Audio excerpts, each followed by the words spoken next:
good afternoon, good morning, good evening, depending on where you are watching me from in the world and what time zone you're on. I just want to say you're welcome everyone to my channel. And I hope you all are doing well as I am. Okay, moving on into today's video. Now, I just want to talk about two types of schools in the UK. Now, this is particularly for those people who are looking to come in through the overseas teaching route or through any other route to come into teaching in the UK. Now, there are two types of primary school, well, and secondary. There are two types of primary schools that I want to talk a bit more about, and this will kind of help you with your job search or to look for. Now, two types of primary schools in the UK. You have the government primary schools, which are like the county council primary schools, and you have the private sector primary schools. Now, this also works for secondary. Now, secondary, there are three types.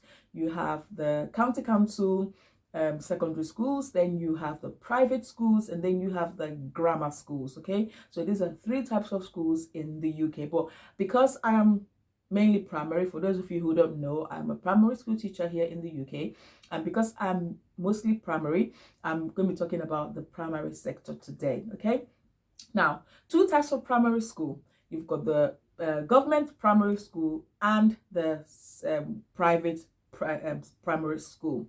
Now, the private one is a fee-paying school, while the government or the county council one is a free school. Okay, now in the UK, if you have children who are of primary and secondary school age, they get free education in the sense that you don't have to pay school fees for the children.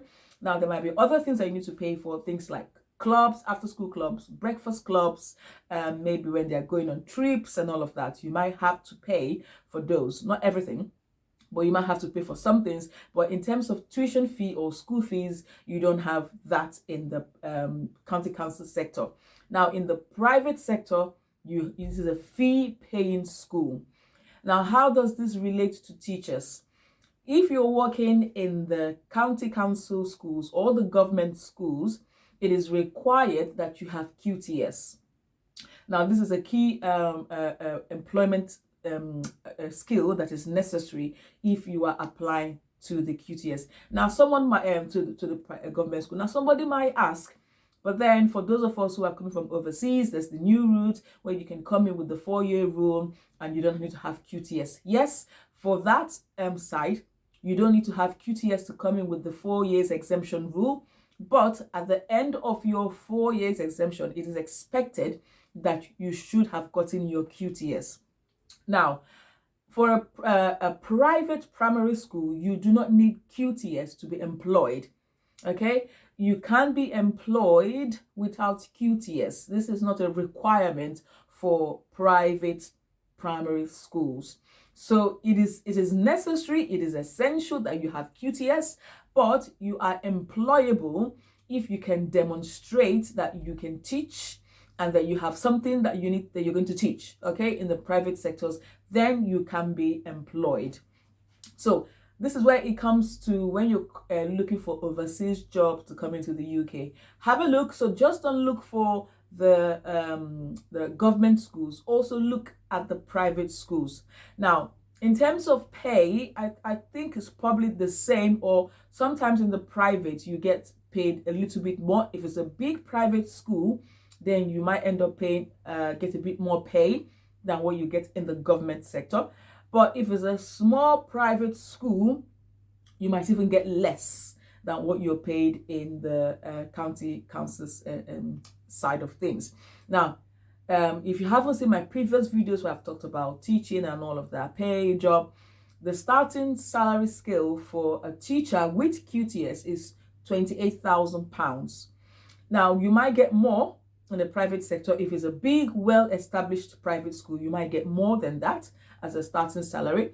If it's not, you might get less than 28,000 as a starting salary. So when you're searching, you have to broaden your search to include not just government schools, but private schools. Okay, because they can employ you. In the UK here, You don't need QTS to be employed in a private school. If you have it, it is a bonus. But if you don't, so long as you can demonstrate that you can teach and that you got all the skills that they're looking for, you are going to be employed in a private sector. So again, broaden your search, look around, look into private schools, look into county council schools to help you get a better chance, okay? Because some people don't know this. That's why I'm doing this video, to give you an idea that just don't look at the government side of things, also look into the private side of things.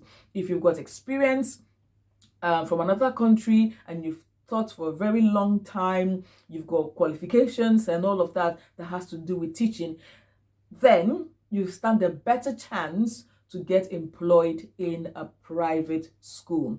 So don't just look for the government schools, which you're going to find most than not, but also look into the private sector to see if you can be able to get a job from those. And private schools, they're quite wealthy schools, so they have a lot of money, so they might even be able to sponsor more than a county council, because the county councils are working on the government's budget, so they might not be able to sponsor an overseas candidate. But with the private sector, where there is a lot of money, then you have the high chance of being employed and given sponsorship in that sector.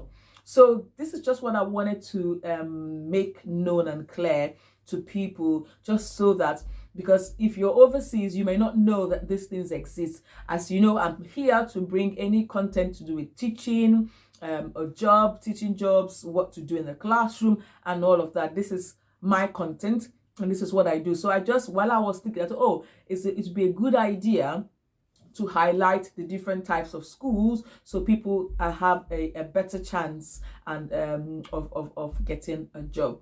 Right, there it is.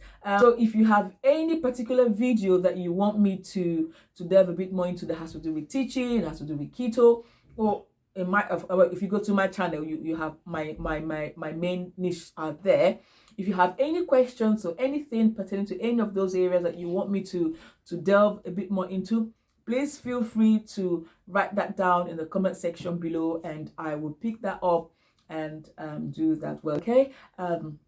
I hope you all have a fantastic week ahead, and I will see you soon. Oh, please, before I go, do not forget